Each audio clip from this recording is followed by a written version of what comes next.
Ramiz Mehdiyevin 10 milyonluq villasını gördünüz. Bəs maraqlıdırmı sizə? Həmin villa hansı vəsaitlə, hansı maliyyə ilə tikilib və kim göstəriş verib, kim tikdirib? Maraqlıdırsa danışıram, izləyin. Bax, bu gördüyünüz Ramiz Mehdiyevdir. Həmin 10 milyonluq villanın sahibi. Bu isə Novruz Novruzovdur. Novruz Novruzov əvvəllər Şabran şəhərinin icra başçısı kimi çalışıb. Hal-hazırda Siyəzəndə vəzifədədir. Siyəzənin icra başçısıdır. Bu məxfi gördüyünüz adam isə Mircəlal Qədirov Mirəsədullaoğludur. O qədər məxfidir ki, ona aid heç bir fotoşəkil tapıb yerləşdirə bilmədim. Mircəlal Qədirov Mirəsədullaoğlu əvvəllər Siyəzənin icra başçısı Novruz Novruzovun bağbanı kimi çalışıb. İndi isə Novruz Novruzovun sərvətini idarə edir.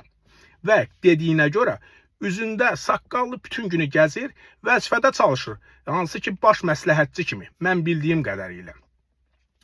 Deməli, cənab prezidentin İlham Əliyevin müəyyən bir hansı ki vəsait ayırmışdı Şabran üçün. Novruz Novruzov vəzifədə olan müddətdə Şabranda. Həmin vəsait ilə cənab prezidentdən xəbərsiz Ramiz Mehdiyev üçün ev tikiblər. Göstəriş verib Novruz Novruzov ki, Mircəlal Qədirova, bəs bu ev tikilsin. Bəli, dəyərli izləyicilər, həmin 10 milyonluq villa Şabranın, bax bu, belə deyək, palçıq küçələridir. Hansı ki, asfalt olmalıydı. Şabran şəhəri abadlaşdırılmalıydı. Bəlkə də ola bilərdi ki, Şabranda kompleks düşsün.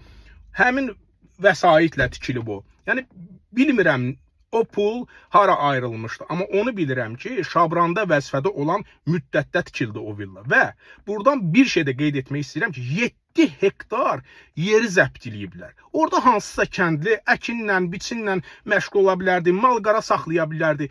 Niyə bu cəmaatın torpağına gözünüzü tikirsiniz? Haram olsun o sizə. Başınız qarışıb, bax, belə hektarlarla yeri öz hesabınıza keçirməyə, ya və yaxud kimlərinsə göstərişi ilə kimlərinsə hesabına keçirməyə, dövlət obyektlərini özəlləşdirib satmağa, Siyəzəndə Ulu Öndərin büstünün önündə küçə itləri yatır. O küçə itləri üçün xırda-xırda domiklər tikilə bilər də. Niyə Ulu Öndərin büstünün önündə yatmalıdırlar? Hansı ki, Ulu Öndər Heydər Əliyev hakimiyyətə Azərbaycan ən çətin dövründə gəlib, separatçılara qarşı, quldurlara qarşı mübarizə aparıb bu ölkəni ayaq üstə saxlayıb. Kaş ki, Ulu Öndər sağ olsaydı, necə demişdi Füzulinin icra başçısına, hələ o sözləri eyni qaydada Novruz Novruzova deyərdim. Dəyərli izləyicilər, Mircəlal Qədirov Mirəsədullaoğlu bir müddət əvvəl mənim atamın yanına, yaxınlarımın yanına yaxınlaşıb hədəliyir ki, bəs Orxan Salman bir də gəlib Siyəzənin işıqlandırma sistemini çəksə, ya və yaxud belə deyim, mənə aid nəysə canlıda fikir bildirsə, onun üçün elə olacaq, belə olacaq. Bu videonu çəkib ictimaiyyətə təqdim etməyimin əsas səbəbi də odur ki, həm Mircəlal Qədirov Mirəsədullaoğlu görsün ki, mən yəni cinayət işləmirəm burada, DTX gəlib məni həbs etsin. Ümumiyyətlə, bu dövlət qurumlarının adından niyə istifadə edirsən? Yəni, məni kim həbs eləyə bilər ki? 6-7 manatlıq köynək geyinirəm, Allah şahiddir, 15 manatlıq da kutka.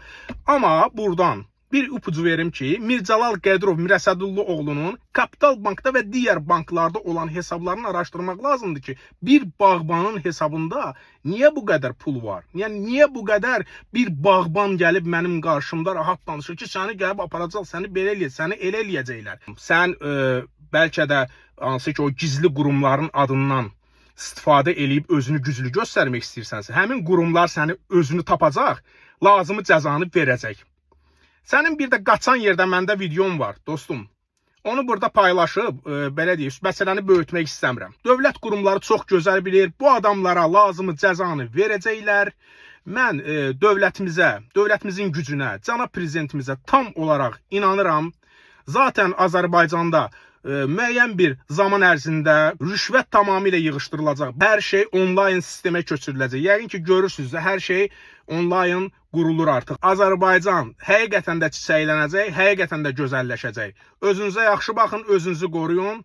Sizinlə mən idim. Həqiqətləri təqdim edən adam Orxan Salman.